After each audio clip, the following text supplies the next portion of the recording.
Salut à tous, bienvenue sur Super Moi TV. Je sais, j'ai de la chance, il y a un cadre magnifique derrière moi. Je suis à Séné aujourd'hui et en fait c'est un nouveau portrait évidemment. Aujourd'hui c'est Jenny qui s'y colle. Je suis très heureux de vous la présenter. Elle va nous parler de kinésiologie. Alors qu'est-ce que c'est que la kinésiologie? Évidemment on va voir ça dans quelques instants.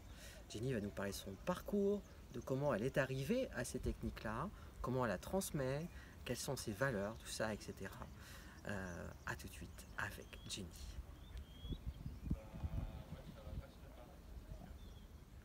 Salut Jenny. Salut Franck, Merci de m'accueillir dans ton petit paradis. merci à toi pour cette invitation interview. On est pas mal, on est du côté de Séné. Oui. Hein, c'est ça, donc on a baladé un petit peu et puis on s'est dit tiens, ce serait pas mal. Ouais, un endroit que j'affectionne. Ouais, a priori, bon, je pense que faut être difficile. Alors, on va pas parler que de Séné, évidemment. On va parler aujourd'hui de ton métier et donc du coup de la kinésiologie, Oui.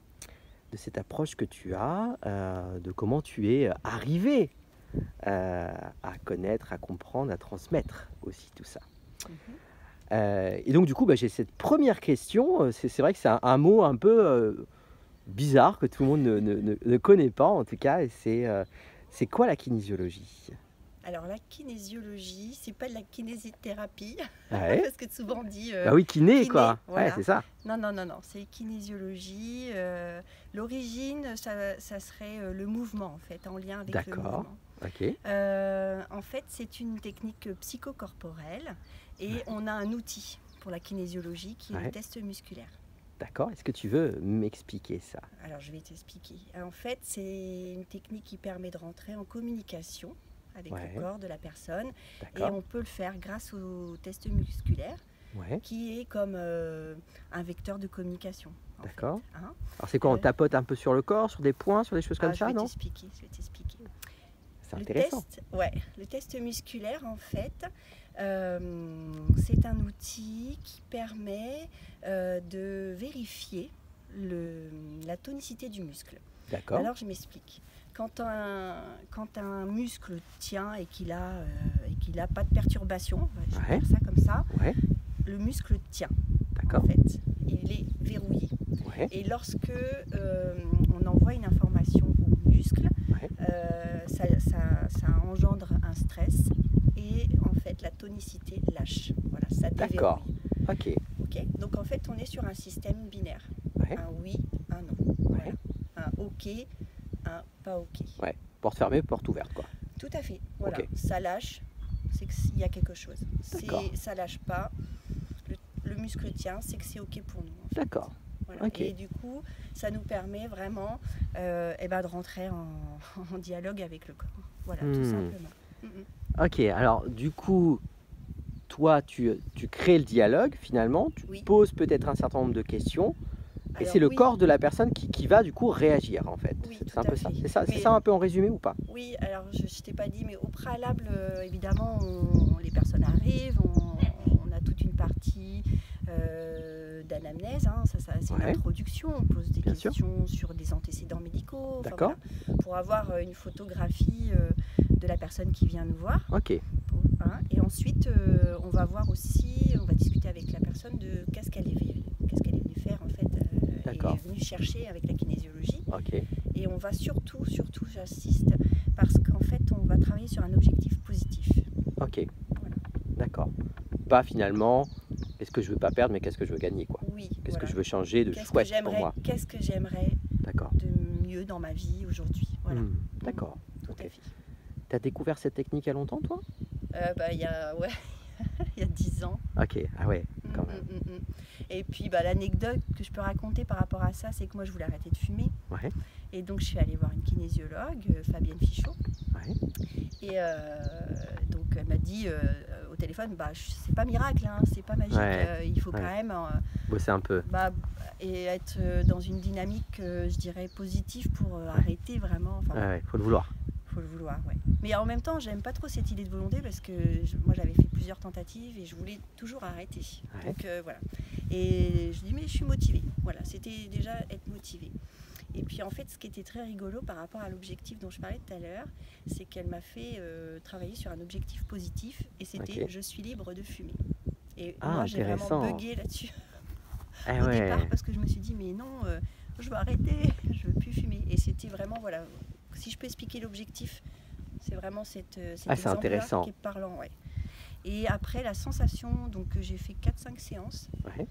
Et j'avais pas d'impératif de date, j'avais pas de tout ça. Hein. C'était vraiment libre, je continuais à fumer. Et puis un jour, j'ai fini mon paquet de cigarettes et puis c'est parti. Et voilà, ça fait 10 ans maintenant que j'ai arrêté de fumer.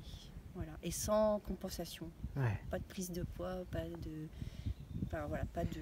C'est important de parler de ça, de cette notion de liberté, recréer finalement de la liberté avec son corps, avec son être. Oui. Oui.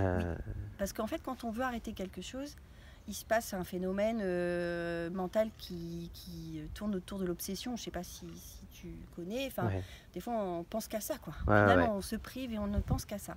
Alors que là, il y avait vraiment cette liberté de choix, remettre du choix, quoi. Et dans mon corps, je sentais... Alors, c'est très délicat à expliquer, mais en tout cas, pour moi, c'était... Oui, j'ai été fumeuse, grosse fumeuse, hein, longtemps. Mais en même temps, c'est terminé. Enfin voilà, je n'avais plus de sensation d'envie, j'avais plus d'obsession. Enfin, tout était gommé, quoi. Comme si ça avait été il y avait quelque chose qui était effacé. Génial. Ouais. Donc voilà, je ne peux que... c'est pour ça qu'après, je me suis tournée vers la kinésio en formation et que j'ai suivi en fait mon cheminement aussi, parce que voilà, j'avais... Ça a été, du coup quand... si on doit aller un petit peu plus loin, est-ce que ça a été ça ton déclic de te dire un jour, je vais permettre à des gens de peut-être vivre aussi cette expérience-là et de bouger aussi des choses pour eux? Est-ce que ça a compté pour toi, ça? Je dirais que pas au départ. Pas au départ, pas au départ, parce que vraiment, j'ai travaillé beaucoup sur moi. En fait, j'étais dans une entreprise, je travaillais dans la communication, mais c'était difficile pour moi parce que je voulais évoluer, ça se passait pas comme j'avais envie. Bon, ça correspondait plus à mes valeurs. Voilà, mon parcours a été, je dirais, avec des embûches, comme tout le monde. Hein. Bien sûr. C'est vrai qu'il y a eu des motivations, voilà. Et j'avais autre chose à l'intérieur qui me disait, je veux prendre soin des autres, quoi. Je veux prendre soin de moi, mais c'était quand même prendre soin des autres qui primait. Et en fait, tout le chemin que j'ai parcouru, j'ai aussi mis l'accent sur je prends soin de moi pour prendre soin des autres. Parce que voilà, maintenant je me rends compte que sans ça... Tu pourrais pas prendre soin des autres? Si, mais voilà, il y a des moments, les personnes elles viennent nous montrer aussi ce qui va, je dirais nos blessures, nos failles. Ah ouais, fait miroir, quoi. Effet miroir. Un peu ça, quoi. Ouais, tout à fait. Moi, j'ai envie de te poser une question qui est... Je sais pas si tu vas avoir la réponse, et je sais pas d'ailleurs s'il y a une réponse à ça. Il y a de plus en plus, tu sais, à la fois de techniques, d'outils, on parle de plus en plus de coaching, etc. etc. Et parfois, les gens disent, ouais, c'est le truc à la mode, en fait. Et est-ce que vraiment c'est ça où on a été expérimenter, comprendre des outils nouveaux pour aller mieux, justement, parce que ça sort pas de la poudre de perlimpinpin, il y a beaucoup de travail là-dedans. Ou est-ce que, justement, aussi, il y a cet effet on a peut-être de plus en plus besoin d'être accompagné et d'avoir envie de prendre soin de soi. Alors je sais qu'il y a au moins 14 questions dans la même. Mais... c'est ça en fait, il n'y a pas qu'une question. C'est quoi ton ressenti, toi? Ce que je constate déjà, c'est que en fait, les personnes que je rencontre, ils ont exploré pour beaucoup les voies de la médecine traditionnelle, classique. Et voilà, et ça a le mérite d'exister. Et moi, j'aimerais tant travailler en complémentarité, en complicité avec des médecins, voilà, toutes sortes je dirais, de prescripteurs traditionnels classiques. Parce qu'en fait, les gens arrivent à un moment donné où ils sentent qu'il y a quelque chose d'autre. En fait, leur mal ne part pas. Ils ont toujours un problème physique qui apparaît. Ils sentent de plus en plus mal. Avec le contexte qu'on vit aujourd'hui, ça s'est exacerbé, amplifié. Et en fait, ils viennent un peu en bout de course chez nous voir. Et donc ça, c'est le premier constat que je fais. Et en général, ce qu'on me dit, c'est qu'il doit y avoir une part d'émotionnel. Et malheureusement, l'allopathie, ça soigne pas. Enfin, c'est très peu intégré dans les soins. Donc voilà, ça c'est la première partie. Oui, effectivement, il y a plus en plus de gens parce que avec le contexte, il y a eu une prise de conscience vraiment que ça pouvait plus continuer comme ça. C'est ça. Donc ça aussi, c'est dans les ressentis et dans ce que j'entends. Et après, pour te répondre sur les techniques, bien sûr, mais la kinésiologie, elle est issue de 3 techniques de base qui sont alors Three Concept and One, le Brain Gym, la santé par le toucher. Ce sont des techniques qui sont venues des États-Unis.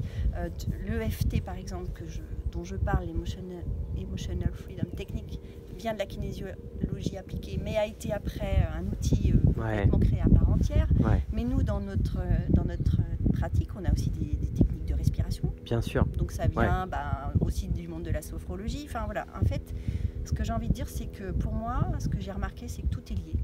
Toutes les techniques sont liées par une manière ou une autre, par une influence ou une autre, et que finalement, les gens viennent chercher ce qui leur apporte le plus de bénéfices, en fait. Alors des fois, ils viennent découvrir. Moi, je pense qu'il faut laisser beaucoup d'ouverture. Voilà. Est-ce que moi je vais être la réponse à une personne, peut-être que je ne vais pas convenir, mais quelqu'un d'autre avec une autre technique comme la sophro ou l'hypnose, enfin voilà. Puis peut-être qu'il y a un moment où tiens, je me sens plus enclin à aller vers ça et donc du coup je reteste, j'y retourne, etc. Oui, et puis bon, moi c'est vrai que par rapport tu penses qu'on peut switcher là-dessus en disant tiens, je vais faire 2-3 séances par exemple avec tel outil et revenir sur un autre. C'est quelque chose qui est possible en fait, que toi tu invites à ça aussi. J'invite à ça. Je le propose pas forcément. J'essaye déjà d'arriver à que la personne reparte soulagée. Bien sûr. Ok. Et puis il y a un travail qui se fait. En fait, rien ne peut se faire de façon, je dirais, avec une baguette magique et instantanée. Enfin, je voudrais pas que les gens pensent qu'après ils viennent et puis hop, c'est terminé. Non, parce qu'il va y avoir un cheminement qui va être enclenché, tu vois. Et ça prend du temps. Merci de le dire aussi, c'est important. Ça prend du temps. Et donc la kinésiologie va peut-être répondre à un besoin à un moment donné, avec 4-5 séances, peut-être même 6-7, je sais pas. Mais après, la personne, elle va être bien et puis elle va trouver un équilibre. Et puis à un moment donné, autre chose va se présenter dans son parcours et elle va se dire, tiens, qu'est-ce qui me parle? Alors elle va retourner voir une kinésiologue ou un kinésiologue, mais peut-être que ça sera tout autre chose. Tu vois, il n'y a pas de... Moi, j'aimerais bien ne pas enfermer tout ça, au contraire. Tu parlais de liberté au début. Et du coup, c'est chouette aussi de le partager comme ça, parce que c'est sens-toi libre en fait. Oui, exactement. Écoute-toi vraiment, sens-toi libre. Ça, c'est chouette. Oui, moi, c'est vraiment mon message. Et alors, aujourd'hui, tu as quel type de clients, par exemple? Tu arrives à voir un petit peu quels sont les besoins souvent? Je sais, en fait. J'ai 85% de femmes. D'accord. Voilà. Ces hommes, faudrait peut-être qu'ils se bougent un peu quand même. Je voudrais pas le dire comme ça. Mais en tout cas, le message, c'est que j'ai quelques hommes et que tout est possible. Mais c'est vrai que souvent, ce que je remarque, c'est qu'ils ne veulent pas montrer. Dans nos sociétés, on ne veut pas montrer qu'on peut pleurer, la qu'on est sensible, qu'on est vulnérable. Un homme, ça doit être fort, mais en même temps, on est fait de ça. On est fait de sensibilité, on est fait de notre vulnérabilité, on est fait de nos points forts, nos points moins forts. Enfin voilà, je ne veux pas dire nos petites failles, bien sûr. Mais ça montre notre sensibilité, ça montre aussi que on n'est pas des surhommes, quoi. Non, au contraire. Et la nature, elle vient nous montrer ça aussi. C'est clair. Tu as des jolies anecdotes sur les gens que justement tu rencontres ou des trucs où tu... j'aime pas spécialement parler de réussite parce que après ça tient à chacun, mais des choses qui t'ont parlé, des choses qui se sont passées. Oui, par exemple, j'ai une jeune fille qui est arrivée très bousculée, vraiment, elle était perdue, elle voulait faire une pause avec son petit ami, enfin voilà, il y avait plein de choses, elle avait des complexes, enfin bref, et elle avait toujours une vingtaine d'années, et puis on a fait une séance, donc avec des sortie émotionnelle. Voilà, enfin, je ne vais pas tout vous raconter, hein, c'est Bien très sûr. professionnel. Ouais. Mais en tout cas, quand elle est revenue à la deuxième séance, ça m'a bluffée parce que elle me dit bon bah voilà, je vais bien. Moi j'ai décidé de faire une pause avec mon petit ami. Ok, j'ai changé toute ma garde-robe, j'ai parlé à mes parents. Ok, et tout va bien. Et ça va, voilà, c'était et ça va. Et je me disais bon bah qu'est-ce qu'on va travailler aujourd'hui. Bon, on a quand même approfondi le sujet.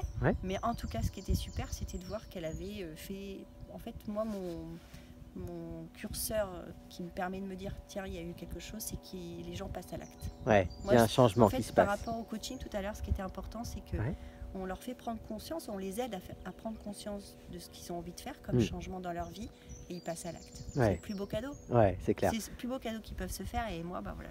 Oui, parce que tu parlais de quelque chose qui est très intéressant. Tu expliquais qu'effectivement il y avait des questions sur comment était la personne, etc. Mais ce qui est chouette, c'est qu'on est tourné vers demain, quoi. Vers aujourd'hui et demain, quoi. Bah oui, bah surtout aujourd'hui. Moi, j'invite vraiment à savourer le moment présent, à profiter. Et c'est vrai que du coup, le quotidien s'améliore. Et puis, évidemment, ce qui va arriver, et voilà, on ne sait pas tout, mais c'est plutôt positif. C'est ça. Ça met du sens, toi, à ta vie, ce que tu fais. Tu te sens du coup une place. Tu te sens à ta place. C'est chouette carrément. Pour toi. Oui, là, il n'y a pas de doute. Je kiffe. Je kiffe mon job. Et en plus, je dirais que pour toutes les années où j'ai moins kiffé mon travail, mais voilà, c'était comme ça, il n'y a pas de regret, de remords. Je suis tranquille et sereine avec ça. Et ben, je me dis, j'ai réussi ce pari-là, en fait. Ouais, c'est chouette, ça. C'est ça, plutôt. Et j'encourage, je me dis, mais... C'est vrai que j'entends des fois des personnes me dire ouais mais tu te rends compte. Ouais, bah je me rends compte, mais voilà, j'ai tenté, je pouvais plus rester de toute façon, c'était plus possible pour moi. Et j'ai osé et aujourd'hui je suis super contente. C'est chouette aussi de.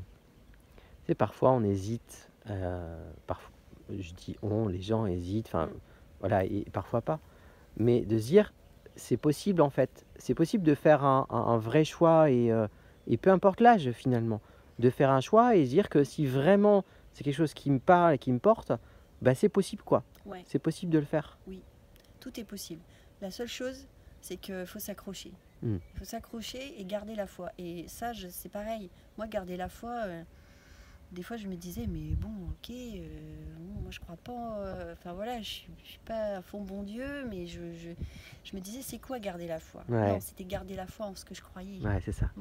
Et c'est là qu'aujourd'hui, ça prend tout son sens. Et c'est vrai que le confinement, c'est une petite aparté que je fais, mais le premier confinement a permis vraiment ce recul et cette prise de conscience-là pour moi. En tout cas, de me dire non, là je peux plus, mais qu'est-ce que je veux vraiment? Voilà. C'est chouette ça. Quand on regarde, on a chacun notre parcours, tout ça. Tu serais de ceux qui diraient je changerai rien au parcours et je le garde comme ça parce que c'est le chemin qui t'a amené aussi là où tu es aujourd'hui, où il y a un truc où tu te dis tiens quand même, si j'avais pu y arriver plus tôt, tu vois, est-ce que tu as un avis là-dessus, toi? Est-ce que tu as un ressenti là-dessus? Oui et non, parce que y arriver plus tôt, peut-être, ça aurait pu être une possibilité, mais je me dis qu'en fait c'était tellement lié à mon parcours et à ce que je vivais, enfin personnellement et professionnellement, qu'en fait non. On change rien. Non, je change rien. Non, c'est avec émotion que je te dis ça. Oui, je le sens, bien sûr. Si tu fais un petit coup de rétro en arrière, à l'enfant que tu étais, tu te dis tiens, il y avait quelque chose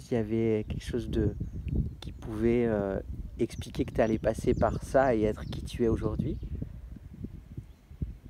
Ce petit enfant, en fait, il réagirait comment aujourd'hui?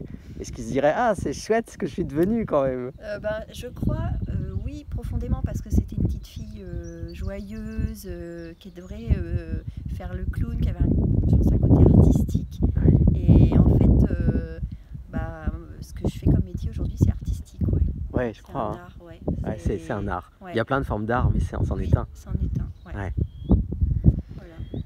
J'ai envie de te poser une dernière question qui serait en rapport avec ce que tu es en train de dire là. C'est-à-dire que, est-ce que ce que tu es en train de vivre là depuis quelque temps, est-ce que c'est une consécration? Est-ce que c'est un rêve? Et est-ce que tu en as d'autres qui sont là pour toi dans ton cœur? Ouais, alors je rêvais d'avoir mon entreprise. Je sais pas, il y avait quelque chose qui m'appelait vers l'entrepreneuriat. J'avais envie de diriger ma vie en fait, voilà. Ouais. Donc voilà, j'y suis. Ouais. J'ai vraiment envie de pérenniser en fait cette création. Ouais. Des projets, bah oui, j'aimerais bien faire un peu plus de transmission, organiser des ateliers, voilà. Ouais. Tout ça étant encore un peu flou. Enfin, j'ai des morceaux de puzzle, voilà, j'ai des pièces du puzzle, il n'est pas encore. Et puis si je pousse encore un peu plus mon rêve, j'aimerais avoir un lieu, tu vois, j'aimerais créer mon lieu d'accueil. Je pourrais faire exercer mon métier et en même temps faire des stages et en même temps faire des ateliers et accueillir les gens aussi. Voilà. Le chemin, il a encore plein de possibilités. Ouais. Et puis il y a une part aussi que je connais pas. Ouais, c'est ça. Ouais. Mais ça vaut le coup. J'ai envie de te remercier très très très sincèrement.